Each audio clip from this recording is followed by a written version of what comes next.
Hello, my name is Patrick Williams. I'll be your instructor for this course. I'm really excited about being a part of this course because it's, of course, the first time Law and Ethics has been kind of in a hybrid model. It'll be really interesting to work with you guys and try to, come up with a solution to make this a kind of an effective um, avenue of instructing. And I look forward to hearing your feedback and working alongside you because this is a really important topic. Law and ethics in healthcare is essential, especially because we live in such a litigious society. It's essential to know about law and ethics and to really, spread your basis of knowledge so you're able to do the right thing during the right time. Um, but if you have any questions, you can always feel free to reach out to me. My email, of course, is pwilliams@pmi.edu. And you can always feel free to reach out via phone if need be. Phone number is 256-453-7669. And all this stuff you'll have access to in the Blackboard side of things. I just want to go over the syllabus really quickly before we jump into the PowerPoint. You're going to have review questions that are due each week, and it says due before 8 a.m. Please try to get it done by then. It's self-monitored to make sure that you get it done on time, but they're really essential for kind of knowing a little bit more in detail about the course, making sure that you read the topics and read the PowerPoints. Legal research, this is an APA style paper that you'll do. It's kind of like a mock trial pretty much, where you'll look at a court case and you'll write up an APA style paper based on that court case and then give a brief presentation to the class on that. It'll be really interesting, really fun. That'll be something that we do in class, and we'll talk about that more in detail via Blackboard. I'll put more information out regarding that. Your final exam, of course, and your exams are pretty standard. 2 exams worth 15% apiece, and then a final exam worth 30%. And then in further detail, your PPS scores, just making sure that you're submitting things on time, being appropriate in your responses, and doing things the right way. So that's pretty much it in regards to the syllabus. Of course, I'm going to be looking at in a little more detail kind of essential items related to the syllabus, and we'll be going through this just to make sure you have a little bit of knowledge if we make any mistakes, being it's a hybrid program for the first time. So bear with us, and we'll work together to make this as smooth as possible. Your course outline has a lot of information on there that it's going to be helpful. Of course, this class is labeled Thursdays, but of course, being a little more hybrid or online, you're able to access things whenever you need to get them done. Not saying that you could do things late, but please make sure you take a look at things and make sure you do them online at the appropriate time, of course. To go over a little bit of detail about myself before we go into the PowerPoint, I think it's interesting and important that you know a little bit more about who I am and what experience I have. I am, of course, my name's Patrick Williams, and I'm from Alabama. Of course, you could probably already tell from the background of my screen here. Big Alabama football fan, which is kind of a natural thing when you're from that area. College football is really the only thing we have going on. I moved up to Alaska after I graduated with my master's in healthcare administration. I've been working in healthcare administration for about 6 or 7 years now. In Alaska, I managed a large practice in which I employed quite a lot of providers. We dealt with legal matters all the time in regards to specifics in their contracts and certain items that needed to be dealt with on the payer side of things. I'm going to live in Sitka, Alaska until the hospital closed, or until it started the selling or merger process with a larger health consortium called Search. And then I moved down here, where I'm employed at Swedish Medical Group. I've done a lot of things over the past 10 years in my healthcare experience. I've worked with telehealth programs, worked with providers, healthcare professionals, quite an extensive amount of people. I'm in a doctorate program now as well in business, so I bring a little bit more background on the business side. But law and ethics is an essential piece of the job that I have to do on a daily basis So I'm looking forward to the class, looking forward to teaching the class. It's really interesting. If you have any questions, please reach out. This class is not meant to be very, very difficult. It's meant to engage you, help you learn, and to help you as much as possible in any scenario that you might be coming across in the future. So medical law and ethics, of course, I'm going to go slide by slide. And if you can't see the slideshow, please let me know. I'll try to, of course, make it as large as possible from my screen.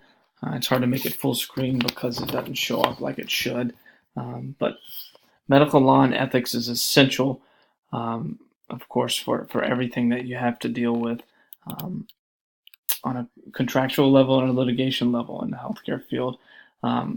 We have three different types of ethics that we're going to talk about. Ethics and laws are a lot different.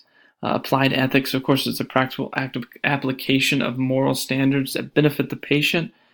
Medical ethics are moral conducts based on principles relating to the behavior of health care professionals. And bioethics are more dilemmas and issues that are a result of advances in medicine or medical research. So just a little bit of differences about the three. Make sure you know those. Make sure you know those terms. Of course, they'll be issued in a test coming up. I'm going to help you as much as I can by telling you what's in the exams.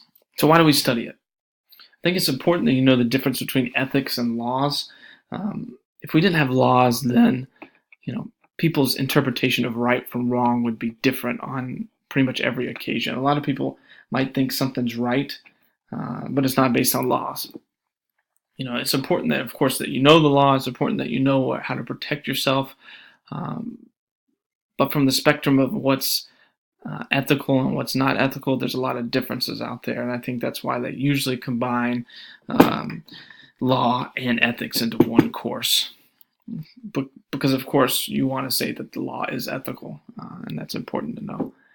Medical laws, of course, are rules, actions prescribed by a government authority that have binding legal force, and of course it's a measure in regards to what might come up whenever it happens. So it's really important to know that. And I also pulled up a website, of course, Washington Medical Commission. You can see a lot of information based on licensings, complaints. There's a lot of things there. If you just Google Washington State medical laws, you can see the state rules and regulations from the Department of Health. There's a lot of things out there that cover our physicians, nurses, our healthcare professionals, depending on what kind of scope they're in. So that's important to know. And if you're interested in knowing a little bit more about the laws, just Google them. They're there, and they're definitely helpful. And I can help you do that as much as possible. Of course, there's medical practice acts. You just saw one for the state of Washington. It occurs in all 50 states. Each state has a different practice act. And of course, it defines medicine and licensing. I'll give you an example. In the state of Washington, your medical assistants have to be certified. In the state of Alaska, they do not have to be certified. There's a lot of different acts that are out there in relation to the state that you live in, and it's important. It's very important to know that. Ethics, so we talked about it a little bit more. It's based on morals, moral principles, and moral judgments. And I could probably do a raise of hands.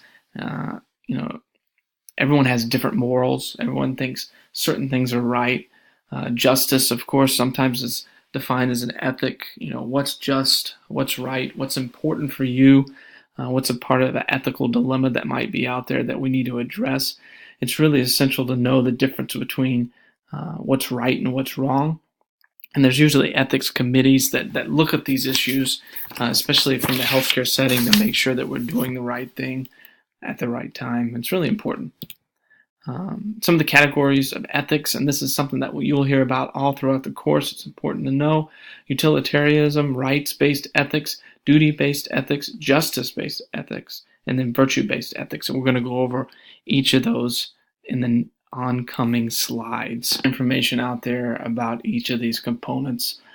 When you Google them, when you look them up, you can find a lot of information. A lot of people have different thoughts on certain sets of information that's important to realize and important to know. Utilitarianism, of course, is based on the principle of doing the greatest good for the greatest number of people. I think in retrospect, when you look at this, it's like Medicare, of course. Trying to do the greatest good for the greatest number of people, trying to give health care to those who are over 65 and need it. It does a lot of good, but there are a lot of costs that are associated with it. So utilitarianism, while important and effective and needed, it can come with some costs, and that's important to know. There's other balances there. Rights-based ethics. What is a person's individual rights? The Bill of Rights, of course, protects this. If you're into politics at all, you know about the Bill of Rights and what it kind of highlights. And everyone has the same rights, no matter what person you are, or who you are. That's defined in the Constitution. Our rights are driven by, a lot of details in regards to what we should have as individuals, and that's really important. Duty-based ethics. That's really essential because everyone acting the same way in the same set of circumstances is important for you to know, because not everybody does act the same way in the same set of circumstances. It should be your duty to act in a certain way, especially as a provider, if, and this is if, there's a case in which you should act that way, but in some circumstances too, specialized providers might act differently. But if you made a pivotal mistake and it's something as a provider that you shouldn't have, and it's not something that is in the norm, you definitely will be in violation of duty-based ethics. It's really interesting to know about duty-based ethics. It's very complex. Justice, you hear about this in the ethical side of things probably more than anything else. Is based on the veil of ignorance. Impartial decisions by not knowing any of the details, and no one having an advantage or disadvantage over another person. Really, really essential. What justice is out there. Truth, justice. It's all important. And then virtue. It's based on character traits, integrity. That's one of the key components that I think about when I hear virtue. People that have high humility, high integrity. You can probably think of people who don't more than you think of people who do. Someone that I think of high virtue, if I thought back in history, would be George Washington. He was a man of high virtue. He had humility. He was very trusting, and he took people to the highest standard that he could. That would be a good example. Another one would be Martin Luther King Jr., another good example of a virtue-based individual. There are a lot of people out there that highlight virtue and the meaning of it. Some principles or values that you consider in ethical behavior. We're running out of time, so we'll run through these: beneficence, humility, perseverance, a lot of very important things. And then the interpersonal side of things, what ethics are considered and how people should be treated. There's a 3-step model process for ethical dilemmas. Is it legal? Is it balanced? And how does it make you feel? That's important to know. And I would really take a look at that. And I apologize for the slide being a little off basis, but it should be okay on the Blackboard side of things. But you can really look at things to make sure that they are in the right area or mindset, depending on this algorithm.